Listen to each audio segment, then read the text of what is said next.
दोस्तों 7 अक्टूबर की सुबह को हमास के हमले ने इज़राइल को एक बार तो पूरा चकाचौंध कर दिया था, जिसकी इज़राइल को उम्मीद भी नहीं थी। और हमास के इस हैवी अटैक से ये पता चलता है कि वो पूरी प्लानिंग और प्रेपरेशन के साथ मैदान में उतरा है। बट दूसरी ओर इज़राइल की हिस्ट्री को देखें तो वो भी हार मानने वाला नहीं है, क्योंकि इज़राइल ने already full force counter attack launch कर दिया है और इज़राइल के पास हमास को कम्प्लीटली डिस्ट्रॉय करने की वो कैपेबिलिटी भी है। और हिस्ट्री में भी इज़राइल ने ऐसे कई अटैक्स को काउंटर किया है, जिसकी सबसे बड़ी एग्जांपल है 1973 में जब इजिप्ट और सीरिया ने डबल अटैक किया था, तो उसको इज़राइल ने कैसे डिफेंड किया था। बट इस अटैक से ये पता चलता है कि इज़राइल की तरफ से कुछ कैलकुलेटेड मिसकैलकुलेशंस हुई हैं, जिसमें सबसे इम्पॉर्टेंट है इज़राइल की इंटेलिजेंस एजेंसी मोसाद का फेलियर, जिसको वर्ल्ड की बेस्ट इंटेलिजेंस एजेंसी माना जाता है। बट इस बार ये तो साफ़ है कि मोसाद के पास हमास के इस अटैक की कोई इनपुट नहीं थी, क्योंकि अगर ऐसा होता तो मिलिट्री पहले से ही काउंटर अटैक के लिए प्रिपेयर रहती और इज़राइल को इतना नुकसान ना देखना पड़ता। ये सवाल तो हर किसी के जहन में आता है कि कैसे हमास ने इस ऑपरेशन को अंजाम दिया बिना मोसाद को भनक लगी। उसका एक रीज़न है कि मोसाद की अटेंशन को अरब नेशंस द्वारा डाइवर्ट करना, क्योंकि इज़राइल की सऊदी अरेबिया और यूएई के साथ पिछले कुछ सालों से चल रही पीस टॉक्स ने इज़राइल को ये विश्वास दिलाया कि अब सिचुएशन नॉर्मल है, जिससे मोसाद ने हमास की एक्टिविटीज़ को काफ़ी टाइम से इग्नोर करना स्टार्ट कर दिया। इसके अलावा इज़राइल ने अपनी टेक्नोलॉजिकल एक्सीलेंस की वजह से भी ओवर द ईयर्स एक सेटिस्फैक्शन क्रिएट कर ली थी कि they have the capability to counter any type of attack.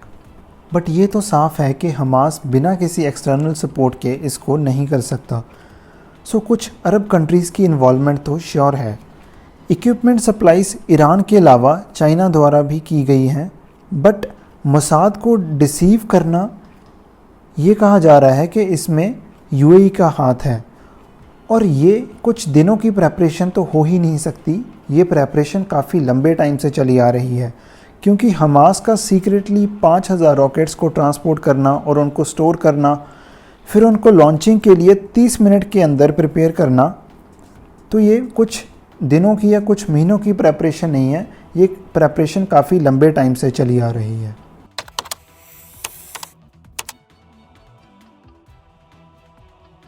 और जो इसमें दूसरा फ्लॉ है वो है इज़राइल के एयर डिफेंस सिस्टम का फेलियर।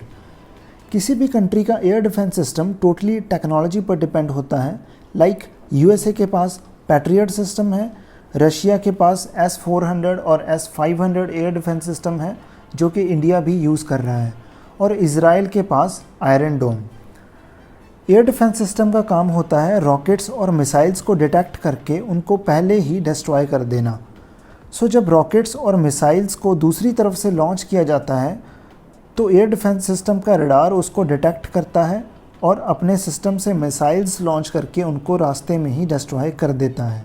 बट ये कुछ लिमिटेड रेंज के अंदर ही काम करते हैं, और जो इज़राइल के आयरन डोम की रेंज है वो है अप टू 70 किलोमीटर्स। और इज़राइल के आयरन डोम एयर डिफेंस सिस्टम को वर्ल्ड का बेस्ट एयर डिफेंस सिस्टम माना जाता है।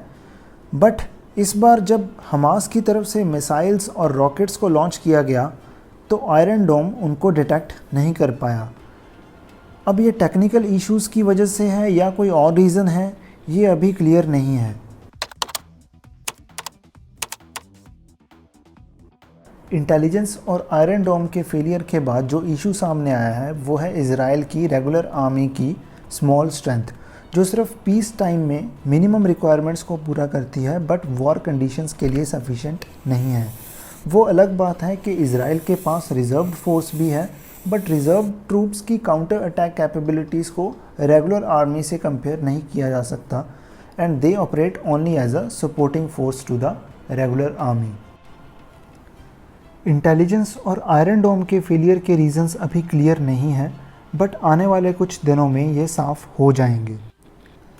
बट हमास के अटैक का सबसे बड़ा पॉइंट ये है कि कोई भी डिफेंस कितनी भी कॉन्क्रीट क्यों ना हो, जिसको हम टेक्नोलॉजिकल फोर्ट्रेस कहते हैं, उसको भेदा जा सकता है, क्योंकि टेक्नोलॉजी सिर्फ एक फोर्स मल्टीप्लायर है, वो फोर्स को इंक्रीज़ कर सकती है बट वो फोर्स की जगह नहीं ले सकती।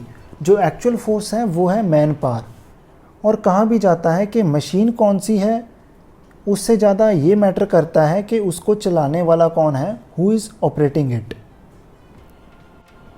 और अभी जो क्वेश्चन है वो है कि क्या इज़राइल अपनी रिज़र्व्ड फोर्स की पॉलिसी को रिकंसीडर करेगा और रेगुलर आर्मी की स्ट्रेंथ में कुछ चेंजेस होंगे या नहीं।